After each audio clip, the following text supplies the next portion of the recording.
বাংলাদেশি গ্রাম বাংলার প্রতিটি কোনায় লুকিয়ে আছে জীবন সংগ্রামের নানান রঙিন গল্প। এরই একটি বিশেষ অংশ হলো রাস্তার ধারে চুল কাটার দৃশ্য। সামন্তাবাজারের সাপ্তাহিক হাটবারের দিন এ অঞ্চলের বেশ কিছু নরসুন্দর তাদের বাপদাদার কাজটি এখনও ধরে রেখেছেন। অর্থাভাব এবং পুঁজি স্বল্পতা এই পেশার মূল কারণ।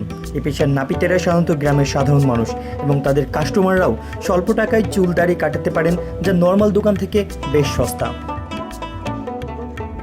বর্তমানে আধুনিকতার ছোঁয়া লেগেছে গ্রাম বাংলায়, ফলে কালের বিবর্তনে এই সকল মানুষ হয়তো আর এই পেশায় দেখা যাবে না। তবুও তারা গ্রাম বাংলার এক অবিচ্ছেদ্য অংশ, তাই তাদের প্রতি আমাদের কৃতজ্ঞতা ও সম্মান প্রদর্শন করা উচিত। কাকা, এই নরসুন্দর কাজ কত বছর ধরে করছেন? 20-30 বছর।